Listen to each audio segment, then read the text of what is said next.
आशीर्वाद दीजिए और जाकर के सीताराम सीताराम करते रहिए घर में बैठ के। हवा उनका टाइट है और देखिए फिर भागने के फिराक में लगे हुए हैं, तो उनको अच्छा से हमारी जनता ही नो एंट्री का बोर्ड लगा चुकी है। इस बार तो मतलब कि हमारे घर से भी लोग गए, अब बिहार की जनता के दिल से भी चले जाए। खैर उनकी बात हम क्या करें, तो मेरे बुजुर्ग है, फिर भी आएंगे घर पे हमारे, तो हम लोग तो पैर छू के आशीर्वाद ही ना लेंगे और क्या करेंगे। पनोरमा ग्रुप, जो सोचता है वो करता है। आपके अपने सपनों का आशियाना। नीतीश कुमार जब महागठबंधन के साथ थे और नरेंद्र मोदी के विरुद्ध एक मजबूत गठबंधन मोदी विरोधी दलों को जोड़ करके बना रहे थे, तो ये बात कही जा रही थी कि नीतीश कुमार ही वो शख्स हैं जो नरेंद्र मोदी के विरुद्ध मजबूती के साथ लड़ाई लड़ सकते हैं। लेकिन नीतीश कुमार पर तब भी न तो कांग्रेस का भरोसा था और न ही राष्ट्रीय जनता दल को भरोसा था कि नीतीश कुमार इस गठबंधन का हिस्सा बन के आगे भी रहेंगे। इस बात को लेकर के जब चर्चाएं शुरू हो गई और जब गठबंधन पूरी तरह से बन के तैयार हो गया, तो नीतीश कुमार को किसी भी तरह का कोई भी बड़ा जिम्मेवारी नहीं देना इस बात की तरफ इशारा करता था कि नीतीश कुमार पर भरोसा नहीं है। लेकिन इन सब के बावजूद नीतीश कुमार ने भी यह तय कर लिया था कि वो 2024 का चुनाव महागठबंधन के साथ नहीं बल्कि फिर से एनडीए के साथ आकर के लड़ेंगे। नीतीश कुमार का ये फैसला भारतीय जनता पार्टी ने स्वीकार भी किया और नीतीश कुमार 2024 का चुनाव अपने 16 सीटों के साथ एनडीए गठबंधन के तहत लड़ रहे हैं। अभी नीतीश कुमार को लेकर के संशय की स्थिति बनी हुई है। संशय ये है कि 16 सीटों में से नीतीश कुमार कितनी सीटें जीतेंगे, और अगर सर्वे रिपोर्ट की बात करें या फिर मीडिया परसेप्शन की बात करें, पत्रकारों से बातचीत आप करके देखें या राजनीतिक गलियारे में आप चर्चा सुनें, तो सभी जगह एक ही बात कही जा रही है और वो है कि कमज़ोर कड़ी नीतीश कुमार ही हैं। नीतीश कुमार इस चुनाव में एक्टिव तो हुए थे लेकिन बहुत ज़्यादा एक्टिव नहीं हुए हैं।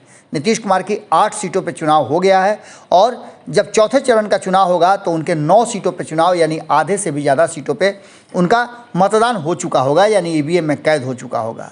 हालांकि आपको बता दें कि इसके बाद नीतीश कुमार ने बहुत मजबूती के साथ नरेंद्र मोदी के सामने ये बात कही है कि अब वो कहीं नहीं जाएंगे। लेकिन नीतीश कुमार जब जब ऐसी बातें कहते हैं तब तब वो अपने ही कहे हुए बातों से पलट जाते हैं। इन सारी बातों को लेकर के चर्चा तो खूब चल रही थी और ये भी कहा जा रहा था कि नीतीश कुमार को जैसे ही सीटें कम आएंगी उसके बाद वो फिर से कोई बड़ा फैसला ले सकते। अब देखना दिलचस्प होगा कि नीतीश कुमार क्या करते हैं क्या नहीं करते हैं। लेकिन इस बीच रोहिणी आचार्य ने जो बात कही है वो बड़ा ही दिलचस्प, और उन्होंने खुले मन से ये बात कहा है कि नीतीश कुमार निश्चित रूप से पलटने वाले हैं और एक बार फिर से उन्हें लालू प्रसाद के पास जाएंगे तो आशीर्वाद देंगे, या हमारे घर आएंगे तो हम उन्हें प्रणाम जरूर करेंगे, हमारे बुजुर्ग हैं। इसके साथ साथ अब एक और बात सामने आई है कि इस रोहिणी आचार्य के बयान को तो आप सुन लीजिए और उसके बाद आपको बताते हैं कि इस पर भारतीय जनता पार्टी किस तरह से रिएक्ट कर रही है इन सारी चीज़ों को लेकर के। आशीर्वाद दीजिए और जाकर के सीताराम सीताराम करते रहिए घर में बैठ के। अरे कौन बन गया भाई, 10 साल से सांसद हुए, 10 साल से केंद्र में उनकी सरकार है।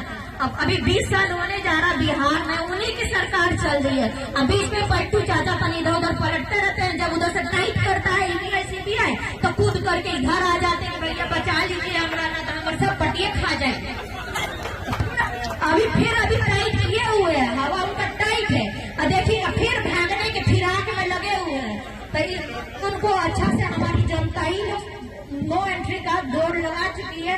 इस बार तो मतलब कि हमारे घर से भी लोग गए, अब बिहार की जनता के दिल से भी चले जा चुके हैं। खैर उनकी बात हम क्या करें, तो मेरे बुजुर्ग है, फिर भी आएंगे घर पे हमारे, तो हम लोग तो पैर छू के आशीर्वाद ही ना लेंगे और क्या करेंगे।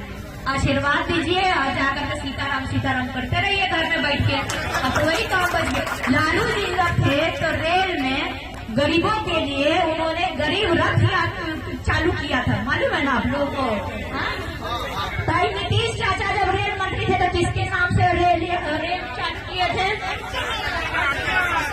तो इसी से आप लोग कंपेयर कर लीजिए कि कौन गरीबों के लिए सोचता है, कौन किसके लिए सोचता है। ये बोलते हैं कि सब बच्चा पैदा करिए। अरे भाई तो तुमको क्या दिक्कत है, तुमने बच्चा नहीं पैदा किया, तुमने एक ही बच्चा पैदा किया तो उसमें तुमको क्या, इसमें लालू जी का क्या दिक्कत है भाई। लालू जी को क्यों गाली दे रहे हो तुम लोग अपना मुद्दा पे बात करो ना, क्या काम किए उस पे बात करो। लालू जी का बच्चा कितना पैदा हो गया, उनको एक ही बच्चा हुआ, वो भी नहीं कुछ कर पाया, और किसी को बच्चे नहीं है, तब यही यही मुद्दा है। उससे आप लोग को शिक्षा मिलेगा, रोजगार मिलेगा, महंगाई दूर भागेगी।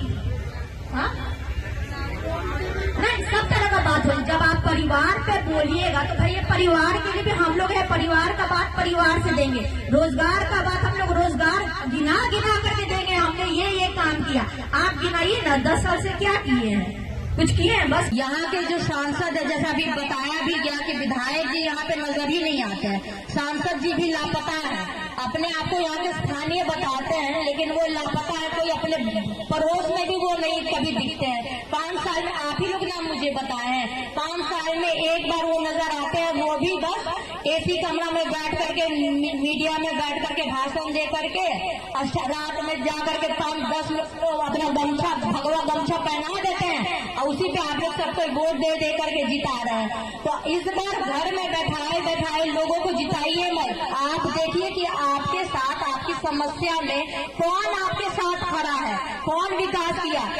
आदरणीय लालू जी ने जो विकास की शुरुआत की थी सारण में, जैसा कि आप लोग को मालूम होगा, यहाँ पे 2 रेलवे कारखाना उन्होंने दिया, जेपी यूनिवर्सिटी दिया, भाई तेजस्वी ने रोड बनाया, यहाँ पे डबल डेकर रोड है, जबकि वो अभी तक कंप्लीट ही नहीं किया। यहाँ तक कि जो स्थानीय सांसद जी हैं, उन्होंने जो गोद लिया था अपना सिताब दियारा को, वहाँ पे भी भाई तेजस्वी ने हॉस्पिटल बनाने का काम किया, वहाँ पे भी चालू है हॉस्पिटल। तो सारा काम राष्ट्रीय जनता दल महागठबंधन की सरकार करे, अब वोट पाए भाजपा वाले, ये तो नहीं चलेगा ना इंसाफी। तो इस बार आप लोग से ये बेटी इंसाफ मांगने आई है कि आप लोग देखिए पूर्व में क्या काम किया गया, क्या योजना किया गया था और अभी वर्तमान 10 साल से इन्होंने क्या काम किया। आप खुद ही कंपेयर करके देख करके बताइए कि किसने विकास का काम किया और किसने विकास के सब कुंडली मार के बैठे हुए हैं। तो ये सब आप लोग तो बड़े लोग हैं, आप लोग को ज्यादा मालूम होगा यहाँ के स्थानीय क्या दिक्कत है। यहाँ पे तो नरेंद्र मोदी वो मुखौटा हमको बोलते हैं, जबकि वो खुद मुखौटा लगाए हैं कि हम नरेंद्र मोदी के नाम पे वोट दीजिए। तो नरेंद्र मोदी अंकल, आपने रोहिणी आचार्य की बात को सुन लिया।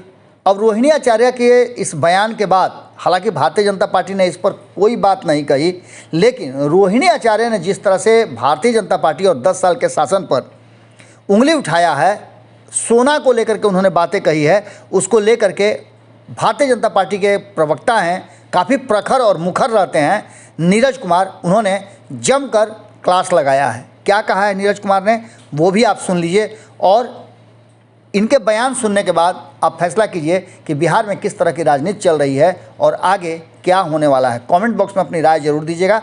सुनिए क्या कह रहे हैं नीरज कुमार। रोहिणी आचार्य जी विदेश में रहती हैं तो उनको मंगलसूत्र की कीमत नहीं पता, मंगलसूत्र की क्या महत्ता है उनको नहीं पता। दरअसल ये लोग मंगलसूत्र छीनने वाले लोग ही तो हैं। इनके पिता ने कितनों का महिलाओं का मंगलसूत्र छीनकर विधवा बनवाया, ये भी जरा इनको बताना चाहिए। आज ये कांग्रेस के मंगलसूत्र छीनने वाले बयान का समर्थन करती हैं और कहती हैं कि सोना महंगा हो गया।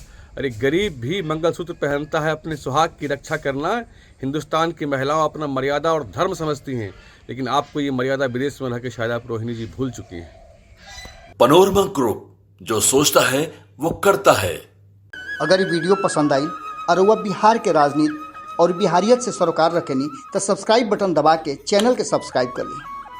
ओजे एगो घंटी बा, ओकरा बटन दबा देला से कुल सटीक और मारक खबर रुआ मुफ्त में मिल जाई। अगर रुआ पत्रकारिता के हमनी के नया प्रयोग में सहयोग कर चाहतानी तो ज्वाइन बटन दबा दी। पेटीएम नंबर नोट कर ली 9386816700। धन्यवाद।